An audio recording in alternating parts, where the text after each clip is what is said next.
परळी शहरामध्ये सध्या मोकाट कुत्र्यांचा वावर जास्त झालेला आहे आणि त्यांची स्किनसुद्धा जात आहे, त्यांच्या शरीरावरचे केस जात आहेत आणि त्या कुत्र्यांनी अनेकांना चावा घेतलेला आहे। या संदर्भामध्ये आपण प्राण्यांचे डॉक्टर आहेत आपल्यासोबत, सावजी सर आहेत। सर काय सांगा ना, कशा पद्धतीने कोणता रोग आहे नेमकं कुत्र्यांच्या स्किन जात आहेत आणि काय काळजी घेतली पाहिजे आणि प्रशासनाचे काय गाईडलाईन आहेत यासाठी? सध्या जे रस्त्यावरचे मोकाट कुत्रे आहेत त्यांचे जे स्किन इन्फेक्शनचं प्रमाण वाढलेलं आहे, याच्यामध्ये सर्वात महत्त्वाचं कारण म्हणजे त्यांच्या अंगावर असलेले परोपजीवी म्हणजे गोचीड, उवा, पिसवा, यामुळे त्यांना खरूचसारखे आजार होतात आणि एका कुत्र्यापासून दुसऱ्या कुत्र्यापर्यंत अगदी कमी वेळेमध्ये आणि लवकरात लवकर पसरतात। त्याचप्रमाणे फंगल डिसीज देखील होतात, बुरशीजन्य आजार, ते देखील लवकरात लवकर पसरून कुत्र्याच्या अंगाला खाज सुटणे, त्याच्या अंगावरची केस निघून जाणे, त्यांना वास येणे आणि जखमा होणे।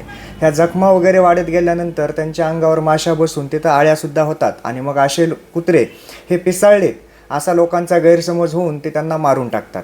तर ही अमानुष हत्या थांबावी म्हणून सुप्रीम कोर्टाचे गाईडलाईन्स आहेत की जे स्थानिक प्रशासन आहे, ह्या स्थानिक प्रशासनाने मोकाट जे कुत्रे आहेत किंवा इतर जनावरं आहेत त्यांच्यासाठी एक निवारा केंद्र उभारावं आणि तिथं त्यांचं निर्बीजीकरण करावं, त्यांचं लसीकरण करावं अँटी रेबीजचं, आणि त्याचप्रमाणे त्यांच्यावर योग्य अशी ट्रीटमेंट करावी, असे गाईडलाईन्स सुप्रीम कोर्टाचे स्थानिक प्रशासनाला दिलेले आहेत। नगर परिषदेने कोंडवादा सुद्धा केलेला होता मागं काही दिवसापूर्वी। मोकाट कुत्र्यांना त्यांनी त्या ठिकाणी नेऊन सोडलं होतं, परंतु आता सध्या बंद आहे त्यांचं ते काम। या संदर्भात काय सांगाल?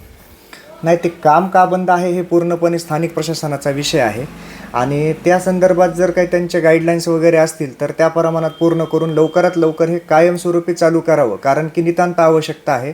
रस्त्यावर फिरताना नागरिक असतात, लहान मोठे मुलं असतात, स्त्रिया असतात, काही वृद्ध लोक असतात, अशांनाच कुत्र्यांचा किंवा इतर प्राण्यांचा चावा होणं किंवा गाय बैल वगैरे असतील रस्त्यावर मोकाट सोडली तर त्यांच्या धडका लागणं किंवा ट्रॅफिकला अडथळा निर्माण करणं, या गोष्टीमुळे सुद्धा अनेक अपघात होण्याची शक्यता असते।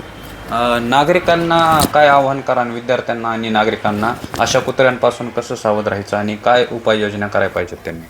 अशा कुत्र्यांपासून किंवा कोणत्याही प्राण्यापासून शक्यतो नागरिकांनी थोडंसं दूर राहावं। लहान मुलं वगैरे थोडे खोडकर असतात, कुत्र्यांना पाहून दगड मारणं किंवा त्यांच्या अंगावर जाणं अशा गोष्टी करतात, त्यामुळे कुत्रे देखील तेवढेच चिडून चवताळून प्रतिहल्ला करतात। तर घरातल्या पालकांनी, शाळेत शिक्षकांनी त्यांना अशी समज द्यावी की इतर प्राणी जे रस्त्यावर असतात त्यांच्यापासून थोडंसं दूरताच राखावी त्यांनी। त्याप्रमाणे वेळोवेळी आपापला लसीकरण पूर्ण करून घेणं आवश्यक असते। आपल्याकडे एक फार मोठा गैरसमज आहे की कुत्रं चावल्यानंतरच आपण लसीकरण करून घ्यावं, परंतु कुत्रं चावण्यापूर्वी देखील लस अवेलेबल आहेत, उपलब्ध आहेत आणि आपल्या सरकारी आरोग्य केंद्रामध्ये तर त्या फ्रीमध्ये म्हणजे विनाशुल्क उपलब्ध आहेत। तर ह्या लसीकरणाची जर सुरुवात आपल्या लहान मुलांपासून जर केली तर त्यांना भविष्यात जरी एखाद्या कुत्र्याचा चावा झाला तरी त्याच्या जीविताला धोका राहणार नाही। हे होते डॉक्टर सावजी यांनी सांगितलं आहे की अशा कुत्र्यांपासून सावधानगी बाळगावी। दक्ष वार्तासाठी विकास वाघमारे, परळी, बीड।